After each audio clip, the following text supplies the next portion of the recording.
Hello, everybody, and welcome. I'm Jessica Abernathy, and with me today is Tricia Montgomery, and you are listening to Pets Are Family. Wow. So today we are joined by someone who sees pets through a lens and really a a lens, and that's literally, and that's Mindy Dutka. She is your founder and photographer of Dogs I Meet. And you, Mindy, I've never seen images like yours ever before in my life, and I've been around for a while, even though Jessica tells me I'm old, I'm really not. Let's say you're So old. I just say you're golden. I just say you're golden. That's it. you're so golden. Oh no, no, no. Poor Harry Styles. I'm imitating Harry Styles. You have the most beautiful photographs that I believe that I've ever seen in my entire life. Tell Wow, me, that for is, thank you. well, you're welcome. But for those of you who may not know, or those who may not know you, tell how did this all begin, and what inspired you to do what you do? And you've turned your passion into photography, but I think it's more than that. Thank, thank you. Let's see, I think it was 2017. I decided that after many different chapters and many different careers, I just really wanted to do something that I was passionate about. I always Mhm. wanted to do something with dogs, wasn't quite sure what that would be. And then I always loved photography as a hobby. And then I accidentally discovered that dog photography seemed to be a thing. And so that made me think, wow, I can be a dog photographer. And blended in with that, actually, I don't know if people know the Humans of New York. He Mhm. started Brandon Stanton, who, I won't go into his backstory, but it started with he just went around photographing and telling people stories in New York. And of Right. course, it's become enormous. But I was like, wow, I could do that with dogs. And so it sort of started the Dogs I Meet. That's how I picked the name, and because every dog has a tail.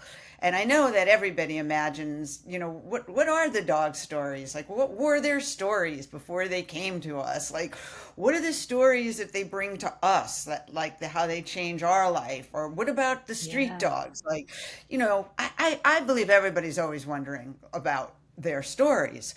So I started dog photography, and I've kind of I started doing private photo shoots of people's pets. I expanded to doing brand work. But through it all, my biggest passion was advocacy, that, to use my lens to affect change for them. And in so many different ways and places, without the photos, there's so many things happening worldwide. But if people don't see it and don't feel it, they Yeah, don't know no. it. Hmm. So, if it was possible for me to create awareness that then maybe, bubbled into raising money, and just, giving these different places, shining a light on them. And it could be Yeah. that. It could also be photographing dogs in shelters, because the photography is so important for people to feel connected to dogs. And I think there's such a disservice. I understand why, but there's a disservice as to Right. why those photos are horrible. That Yeah. um, shelters put up, and it's the most important thing they have because that's how people connect Right. with them, really. So I've traveled, and I've probably photographed thousands of dogs, and each dog leaves a little paw print Oh, on that's so me. cool. Oh, So. so you say that every dog has a tale, or every dog has a story. Is there one particular dog or one story that is just like gone? And I know all of them are important, but has there been that one that's like, oh, wow. You know, there's so many. There really are, but there is one somehow. I went when I first started. I volunteered to go photograph for a spay neuter clinic in Playa del Carmen, Mexico, and Hmm. there were. It was a life-changing experience to see all these. There were thousands of people with their dogs, and just get a different view than I really realized.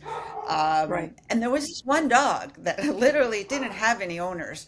It probably smelled the people and the food and wandered in. And sad for it, people realized that it, needed to be neutered or spayed. I can't even remember. And so the vets just took care of it. And the dog kept coming back every day. And for some reason, and I don't know this dog's story, but it was as if, like, when I looked at the dog and it looked at me, it just sort of was this connection. And I just kind of made this silent promise that, like, I was going to come back and I was going to try to do more to help. So, like, that dog really stayed with me because I kept running into it. I had actually been in the town, which was nowhere near the spay neuter clinic, and I ran into the dog. And I tried to rescue it. I tried to bring it to a shelter, but didn't know what to do. There was a language barrier, and then the dog ran away, and it just always stayed with me that I wished I could have done more for that dog. So that's one of the stories, and then there's so many, you know, different dogs, and it just feels like they talk to me when I'm taking their photo. Can And you I imagine love, though? I mean, can you imagine walking into a building thinking you're going to get fed and for a lack of anything you get your beanbag taken off. You know what I right? mean? You think I mean, you're thinking like I just scored. There's so many people here. I'm going to get like all the loving I could possibly get, and you get knocked up, drugged up, not and so you lose your fast. yeah, and you lose your beanbag. You know, Right. it's like, and you go back. That's even the funnier part. He keeps Right. coming back. I mean, the drugs must have been really good. I mean, that's the part of the story that I was like I sitting there know, cracking that's so up. funny. Yeah, But there's, I don't know, I could keep us on here for hours with stories. The other thing that really touches me as well is when I photograph dogs and years later, the people get in touch with me. A lot of times, often somehow when the dog passes or if it was an end of life shoot, there's this really strong connection that I wind up Yeah. having with the people. And I'm often one of the first people that they turn to tell me, that the dog passed away and some, do I have other pictures or there's just, it's a very strong connection. And people talk about how Yeah. much those photos mean to them. So that's Yeah. also, really, really meaningful to me that I could do that. That they could have those photos that really mean something to them. And then onward, like the story, I mean, I think visual storytelling is so important, and that's the photography telling, speaking to you of it speaks a thousand words. Hmm. But it's also sort of become more and more me telling about the stories You're and blending a lot of content. Yeah, you're yeah, blending a lot of content in with this. And so through the photograph and then looking at the story, it's almost, how can I say this? That you transport us. You're taking us to that where you were, to that pet, to that location. We can feel that through the words and combined with the visuals. It's stunning. It's beautiful. I have a question for you. You mentioned advocacy a bit ago, and how do you balance between art, storytelling content, and advocacy, and you still manage to make it beautiful? How do you do that? I think it's like the dogs, the pureness of the dogs, and also Yeah. the human animal bond as well is a very strong, important piece of the work that I do and showcasing that and just showcasing the dogs. And it is hard. And actually, um, it's hard to take photos of things that people, that you wish you didn't see. but that you need to see. But I feel again that, it's my job, it's my gift to them to be Right. able to do, as a documentarian. Actually, when I was young, my dream job, which was to be a photographer for National Geographic's or Life magazine, which I was so far away from. And now I'm like, hey, I kind of, not exactly. I Here, mean, I know I'm not here I photographing am. for but but for Pick me, me. I'm out there, in the field. Actually, I'm working on a couple of projects right now. I'm going to be going to, I hope I pronounce it right, Suriname, with a group called World Tales. Um, Oh, okay. Yeah. to photograph their spay neuter clinic, because again, especially with the spay neuter clinics, it's really important for them to have documentation to be able to go after and get more money, and grants, and to bring awareness to the problem. And then I also feel it's important to convey the stories that, people have different, they don't really understand. There's a lot of cultural differences, like for example in Right. Mexico, everyone just Language, envisions, well, the language and the way that they love their animals culture. is just different. They live in a one tiny little house with a lot of people, and they could oftentimes not even feed their own family. So they do love the animals, but it's so different. The animals live outside, and then Hmm. they roam the streets during the day. Right. But I see these people at spay neuter clinics that spend an entire day, and you can see the love, you can see the bond. So I try to tell that story as well. Yeah. That most of those dogs are loved. I mean, of course, there's a lot of terrible things that happen too, but there's also the good side that I don't think people understand. I don't think That they do. I remember when I was with the Chicago BMA, we did spay neuter clinics, and we were at Dawn's clinic, I think in Portofino. It was in Mexico, and you felt like Moses coming through. Just, it was crazy. And they were so appreciative.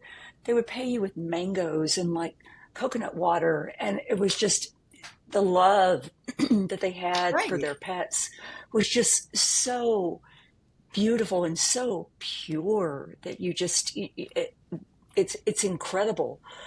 I, I want to go back to, you work a lot much with shelters and you tell their stories. How do you find the story that leads to the adoption? What do you see when you look at a shelter animal, when you look at a shelter dog? How do you capture that? One of the things is that I try to give the dogs a chance to come out of their shell before I Yeah. photograph them. It's always about the dog first, and having that comfort level with the dog, because it's weird for a dog. They just see a big lens like coming at them. So you got to make that connection first, and mostly I think about how, people think of shelter out dogs as broken, and they're not broken. They're failed. They've been failed by humans.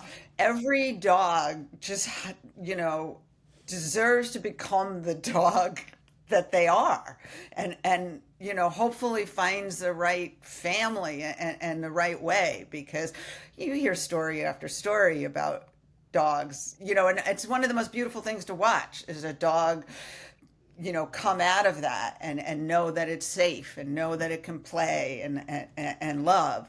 So I think I see that, I see that in the dogs, and somehow or another there's a connection, and it comes out in the photos. I love it. If you could look, this is a crazy question, but if you look at everything that you've done and your life's work, and you could take a picture like all of a sudden the John Mayer song 3 by 5 came in my head. I'm not going to sing it. That, the journey that you're on and how you're looking through the lens, and, if you could take one picture, what would it look like of your life? Well, I pinch myself all the time that, like, I actually was able to create this and do what I do now. And I don't know, dogs were always such an important part of my life. Like my dog was always my best friend. And now to, be able to do a little, I don't know, give them back something, give them, Hmm. show their dignity. Yeah. And it, it's, I don't know, I'm really glad that I walked the path. Maybe it'd just be a selfie with you and all the dogs in a beautiful setting. Yeah. Yeah, exactly. I also wanted to tell you about one other project that I'm working on. I don't know if you know them, Dr. Kuhu Roy and Hansa Roy. Yes, That I do. I know them well through LinkedIn, and I've been working with them for years, and they've been begging me to come and photograph the street dogs and the dogs in their home. So next year Yeah. I'm going to launch a fundraiser to raise money for the expenses. And Emily Peache, you may know her as Hmm. well. Yeah. She's a veterinarian nurse. She's based in Toronto. She's going to come with me, and we're going Yeah. to come and go and tell those stories. So I'll tap you again when that when we start to get ready for that. But I'm looking forward to that as well. Yeah, I think the Association for Pet Loss and Bereavement, Colleen Rowland, she's very much involved with him as well. And I think they're just, Oh, yeah, just incredible, yeah, incredible yeah, their organizations, story, just, and they've dedicated yeah, 23 years, and what they yeah, do, and what they fight against. I feel like their story needs to be told, and the dogs' it does. stories, what they bring. It's really, to me, a powerful story that needs a light shined on it. Agreed. When you look at others that are coming through I look at you almost like a visionary, a mentor or something. What would you recommend to others who want to turn their passion, their love of photography, and their love for animals into into a purpose? What would you give? What advice would you give to somebody who is just starting out and has followed you and said, what would you tell them? I think I'd tell them, first of all, don't overthink it, and just do it, and Ah, just start. easier said than done. Exactly. But True, it's very interesting true. because a lot of the different things that have come to me, um, they just happened. Like, for example, the very first time, I don't even know I knew spay neuter clinics like in Mexico existed. And believe it or not, it was because I I went to the I had just started my business, didn't really know what I was going to do with it. And I went to the dentist to get my and I talk a lot. So I told the dental assistant about this new, what I'm doing. Was this under anesthesia or not? No, not at all. It was just, and then the next day, another patient who was a veterinarian came in, and she just made conversation and made the connection. And then the veterinarian contacted me. She was the head veterinarian for a shelter in Massachusetts, and she asked me if I would donate a prize to a gala or whatever that they were doing. And I said, sure. But I didn't just leave it at that. I asked, well, who takes photos of your dogs? Like, how does that work? Like I think those dogs, if you had photos of them, I think they were opening a new clinic, and I Okay. offered to get involved in that. And then I wound up meeting her, and she told me about these spay neuter clinics. And I said, can I come? Can I photograph? So, Oh, wow. so many things. It's just because I asked, and just because you talked, and these connections happened, and then I acted on them. Um, and they don't always work out, and they don't always come your way, but a lot of times they do. So, I feel like if you just go and do things, you don't know where it's going to lead to the next thing, kind of. Yeah. I think there's you something to be know. said for not overthinking things, just doing things and see what comes of it. Because I think sometimes in our world, we contemplate so much. It's one thing to have an idea, it's something else to do something about it, because you're deliberating, you're planning, and then 20 years later you're like, I could have done that, but you have done this. So when you click that shutter, what goes through your mind when you're just like you're clicking in that moment? What goes through your mind? Oh, this is a good question. Is it in focus? No. That's a good answer. Touche.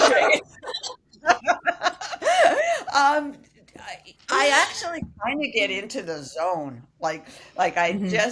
I just am there. And I'm just super focused on the animals and super focused on, capturing what I see and then trying to blend that with some kind of different angle or having, what you want to do is you want to have the skills so you don't have to think about the Right. skills, because especially with dog photography you have to be very, very quick and ready. You often only have that split second where you're going to see what you're going to see, and so you want to be ready.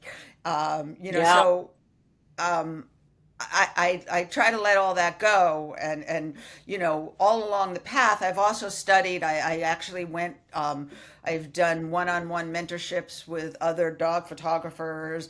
I take online classes like anything else, so I'm always kind of balancing the craft of photography but more the storytelling and the passion behind it, and that human animal bond of observing. So I guess maybe I'm constantly, like observing, and I think I might see things that other people don't see. And then, I took a photo of that, kind of. But I definitely get in the zone. My husband always says, you have no danger radar when you start photographing dogs. You know what I miss? I miss those instant Polaroids. You remember the Polaroids where you would just click it and the picture would come out, and you would wait for it to develop in front, and you would wait and wait and wait for it to come, and you're like shake like Jessica's doing, and you're like, oh, Right, there I am, there I right. am. No retakes, no poses, no like, hold on, let's get the shot right.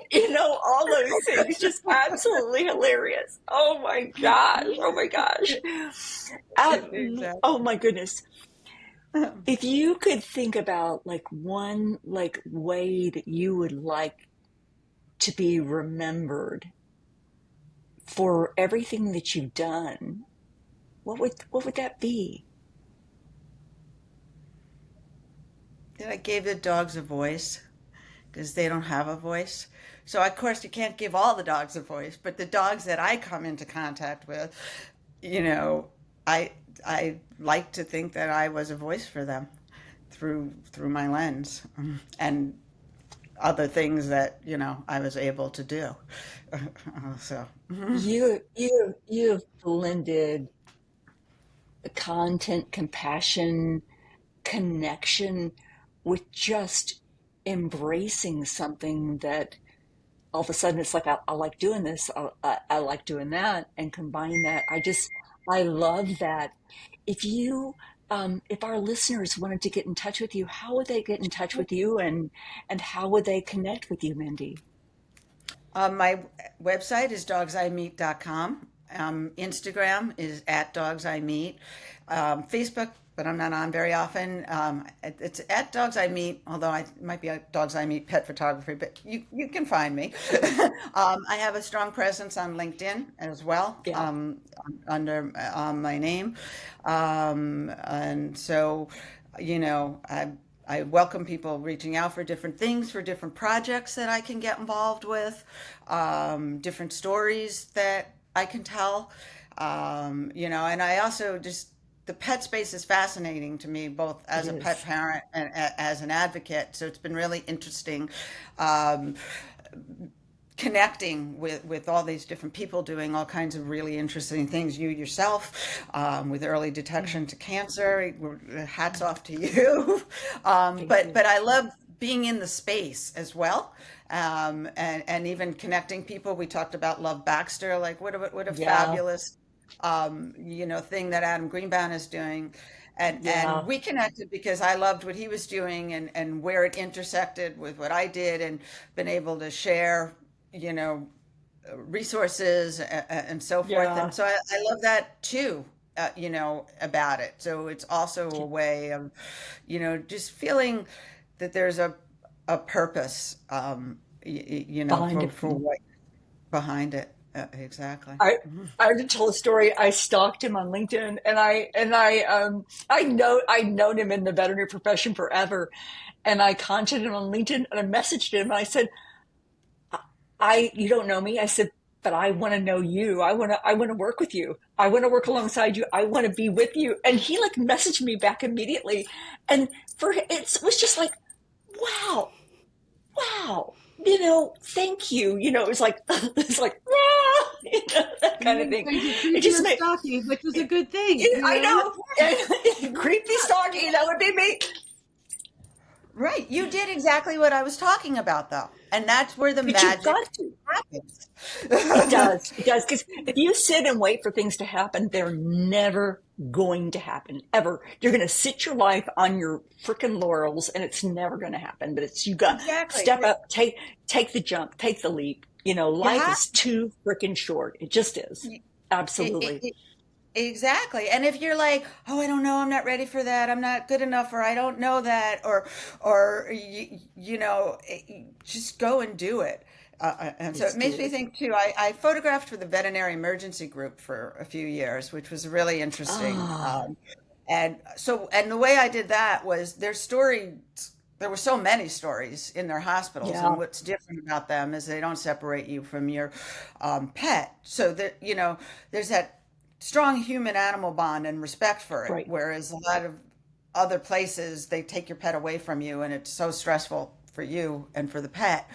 And they wanted to capture those stories. So I would literally just stay for hours and photograph what came through the door.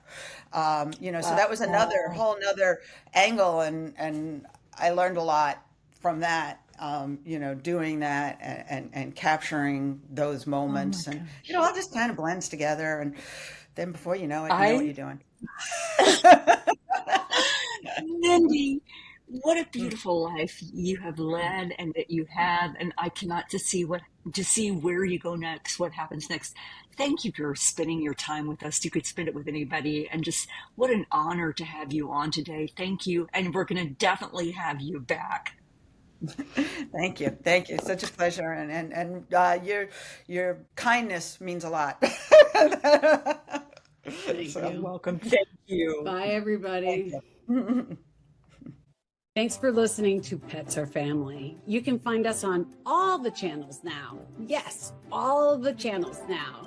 So make sure you share us with your friends, your families, and your coworkers, and anybody that has a pet. Make sure you like us, give us your feedback, tell us if anything that you want us to talk about, all that fun stuff. You can reach me at jessica@petsourfamily.net or Tricia at petsourfamily.net. Thank you for everything that you guys do, but make sure you like us, subscribe, check us out on YouTube. You can always see what we're up to. And we want to thank all of our sponsors, all of the people that support us. We love every one of you, and we can't thank you enough. And remember, check out Moose's March, moosesmarch.com, MOOSESMARCH.com. Come check us out. Talk to you guys soon. We'll see you next week.